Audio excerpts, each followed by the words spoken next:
Hallo und herzlich willkommen auf Epic. Wenn ihr beim Bushcraften unterwegs seid und keine Jacke anhabt und noch das richtige, passende Oberteil nicht gefunden habt, solltet ihr euch dieses Video heute mal genauer anschauen.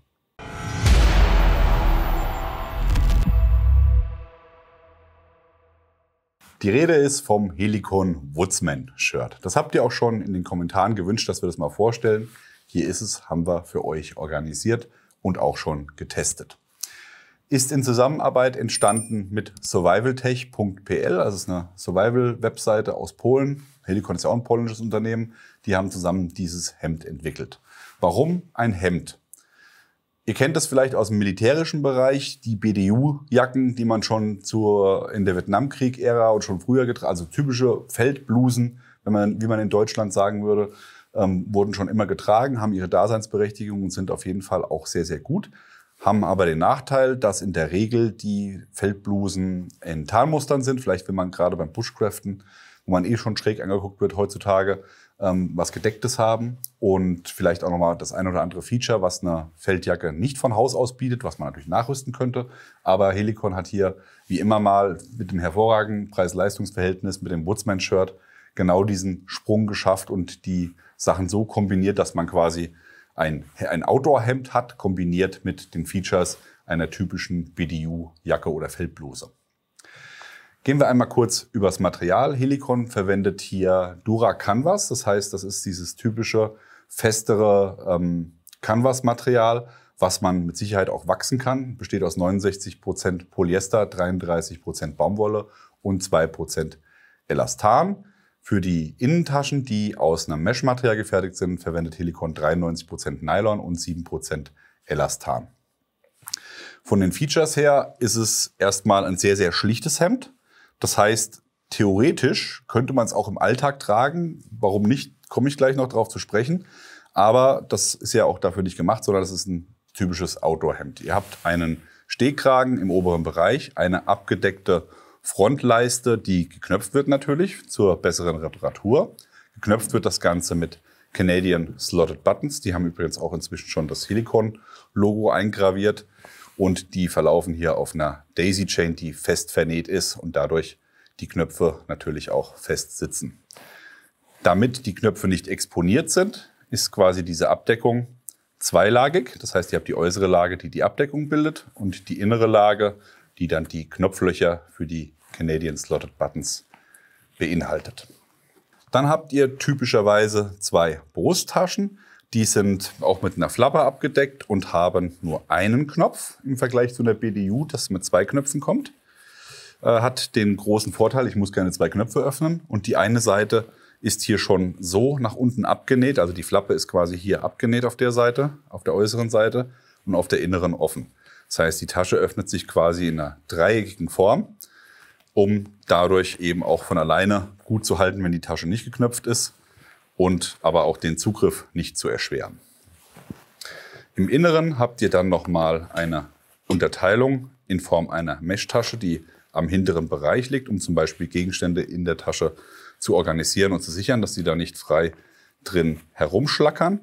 Und ihr habt hier im Außenbereich nochmal eine Schlaufe, eine kleine Sicherungsschlaufe für Dummy-Cord, um dann zum Beispiel, wenn ihr euren Kompass in der inneren Tasche habt, könnt ihr dann daran das Ganze mit Dummy-Cord sichern und habt dann so das Ganze immer verlustsicher dabei und trotzdem schnell im Zugriff, und vor allem, da diese Daisy Chain außen liegt, auch schnell wieder entfernt, wenn ihr es trennen wollt vom Hemd. Ansonsten kann die Schlaufe natürlich auch hervorragend für eine Sonnenbrille verwendet werden, falls ihr die hier einhängen wollt. Weitere Schlaufen hat man hier an der Außenseite der Tasche festgemacht. Und das ist tatsächlich was wir obersmart finden. Also gerade so eine simple Sache, aber richtig smart. Ihr kennt das bestimmt. Man hat irgendwo im unteren Bereich in der Hüfte sein Werkzeug, seine Gürtel, seine Handschuhe hängen. Aber dann setzt man sich hin, dann landen sie im Dreck oder sonst irgendwas. Und das ist tatsächlich hier unterhalb der Brusttasche in dieser Armbeuge, also in dem Bereich hier, wo es gar nicht stört und trotzdem schnell im Zugriff ist und dadurch halt auch nicht stören kann, wenn ich mich hinsetze oder sonst irgendwas ist. Und ich habe es halt auch schnell zur Hand.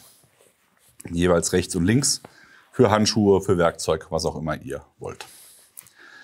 Weiter unten habt ihr dann nochmal 2 Eingrifftaschen. Und das ist auch ganz cool, nicht typischerweise wie bei einer BDU, dass hier nochmal eine aufgesetzte Tasche mit Flappe ist, sondern wirklich seitlich zum Eingreifen. Und die lässt sich auch mit einem Zipper verschließen, der natürlich von YKK ist und hier nochmal eine Abdeckflappe hat. Dadurch komme ich da immer gut ran und kann sogar auch mal meine Hände parken, wenn ich das möchte, in einem Hemd. Das hat man tatsächlich bei einem Hemd sonst eher weniger.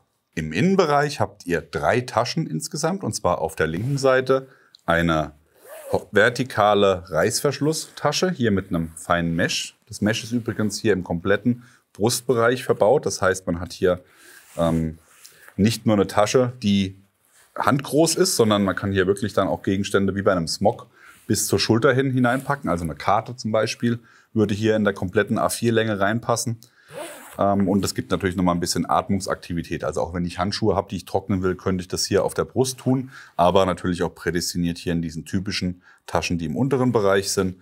Die sind hier ab Bauch bis zum Jackenabschluss zu finden und haben dann entsprechend hier oben einen offenen Einschub. Und die ist auch beidseitig verfügbar. Also die Reißverschlusstaschen nur auf der linken Seite und die großen unteren Taschen beidseitig. Warum das Hemd für den Alltag eher nicht, ich meine, kann man machen, aber es sieht dann halt schon eher nach einem Outdoor-Hemd aus, ist hier im hinteren Bereich zu sehen, denn hier hat man zum einen eine Verstärkung im Ellbogenbereich und nochmal anders farblich markierte Stretch-Einsätze hinten im hinteren Schulterbereich, damit die Jacke sich ein bisschen dehnen kann bei Armbewegung. Ja, also die typische Bewegung, die man hier macht, kann dann dadurch abgefangen werden. Das heißt, hier der Mittelteil ist komplett glatt, keine umgelegte Falz oder sonstige Nahtlösungen, alles glatt, sondern nur hier in dem Bereich mit Stretchmaterial gearbeitet. Auch ein sehr cooler Ansatz, um sowas zu lösen. Die Ärmel sind mit ebenfalls Canadian Slotted Buttons ausgeführt. Ihr habt einen direkt neben der Lasche zum Schließen. Das heißt, wenn es ganz offen und weit getragen wird oder wenn es gekrempelt wird, könnt ihr damit das Ganze sichern. Und im hinteren Bereich nochmal 2 für verschiedene Abstufungen, um die Größe damit abzufangen. Das Einzige, was wir hier vermissen würden, da es ja auch ein Woodsman-Shirt ist, was vielleicht auch mal mit Ärmeln hochgetragen werden kann, wäre hier oben nochmal ein Schlaufpunkt, wo ich dann das Ganze oben fixieren könnte, damit der Ärmel nicht von alleine runterrutscht. Aber ist ja mal auf hohem Niveau. Auch ungewöhnlich für ein Hemd und sehr willkommen in diesem Fall ist eine Lösung zur Belüftung unter der Achsel. Hier habt ihr auch einen YKK-Zipper, der sich öffnen lässt, nur in eine Richtung, also kein beidseitiger. Und der ist auch nochmal mit Mesh verschlossen, dass hier auch keine Insekten oder ähnliche Kriechtiere reinkommen können. Habe ich trotzdem aber die Möglichkeit, das Ganze schön zu belüften. Das Woodsman-Shirt kommt natürlich auch in einer Line bei Helicon. Bei Helicon gibt es für alle verschiedenen Produkte verschiedene Produktlines. Und in dem Fall, logischerweise, ich habe ja auch vom Bushcraften gesprochen, ist das die Bushcraft-Line, kann man sehr gut immer an dem Lederpatch erkennen, der bei den Helicon-Produkten dann mit aufgenäht wird. Kommen wir zum Fazit. Was soll man sagen? Das Woodsman-Shirt von Helicon ist wieder mal hervorragend in der Preis-Leistungs-Qualität, top verarbeitet, nicht zu teuer. Die Features gefallen uns sehr gut. Die Möglichkeit, es zu wachsen, um dann noch eine Wasserdichtigkeit zu bekommen, macht es dazu tatsächlich zu einem Hemd, was man gut und gerne, gerade auch wenn man es vielleicht noch mal eine Nummer größer kauft, vom Frühjahr bis Sommer tragen zu können, auch in den Herbst hinein. Je nachdem, wie kälteempfindlich ihr seid, ohne wirklich auch eine Jacke zu brauchen. Dann hat man das Shirt und hat noch ein Poncho vielleicht dabei und dann ist man good to go, was die Wetterlösungen angeht, mit Helicon, der Bushcraft Line. Ihr bekommt das Woodsman-Shirt von Helicon im Camo Store. Hier ist der Link unten eingeblendet, da könnt ihr mal reinschauen. Die haben natürlich auch noch alle anderen Produkte aus der Bushcraft-Line und natürlich auch die anderen Helicon-Lines, die ihr euch anschauen sollt. Schreibt uns gerne mal in die Kommentare, was ihr zum Woodsman-Shirt sagt und wie ihr das findet. Und auch gerne mal Produktwünsche von Helicon, was ihr sonst noch gerne sehen wollt. Und ansonsten, wie immer an dieser Stelle, liken, Abo, Glocke klicken. Wir sind raus. Bis dann, macht's gut. Bye, bye.